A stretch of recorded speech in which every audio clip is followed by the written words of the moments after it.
This is the Big O Show. This is the Big O Show. NorCal says, Big O, do you think if Skyler had gotten time during the season to play instead of Teddy, maybe Skyler performs better versus Bills? NorCal, I don't know. I'm not smart enough to answer that question. I don't think any of us have the crystal ball to really know if he would have or not. Might have gotten worse. Might have been more exposed. I don't know. I got to tell you something, NorCal. I blame Mike McDaniel more than anything else in that game. He screwed things up. He didn't give Skyler a better opportunity to win by not being prepared and having plays call in faster, by not having that fourth down ready to go at 4th and 1 and making the kid at 4th and 6. There's some things I cannot lay on the feet of Skyler. Kyle Shanahan and his staff are making life as easy as possible for Purdy. Now, Purdy has to make plays. He has to make the throws, but there's organization in everything that's going on. They're not late and they're not unorganized. They're not picking up stupid penalties and things like that. So everyone else is doing their jobs so the kid can do his job.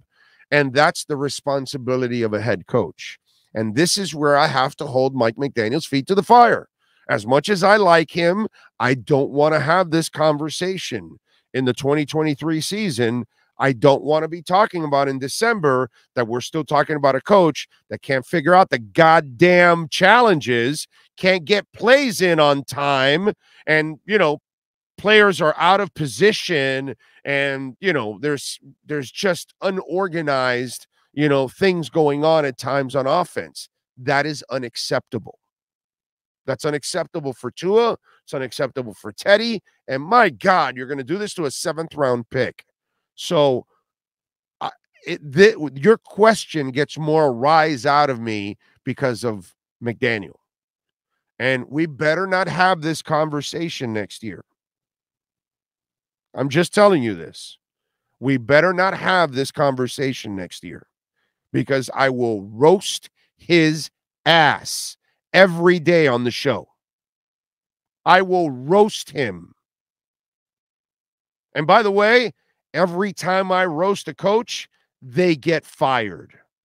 That's the 30-year history on this show. I've never roasted a coach that never got fired. I've never roasted a GM that never got fired. So once I get off your bandwagon, brother, that's the kiss of death. We better not have this conversation about Mike McDaniel in December of 2023. If we do, the Dolphins must fire his ass. Okay? Because he's not learning a goddamn thing.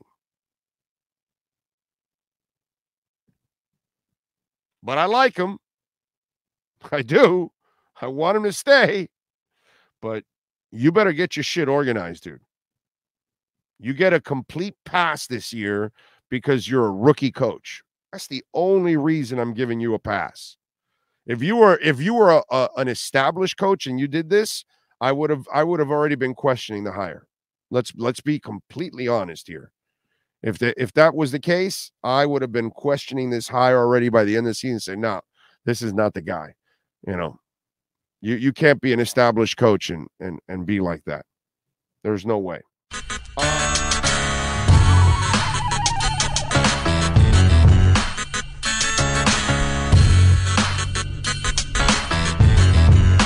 This is the Big O Show.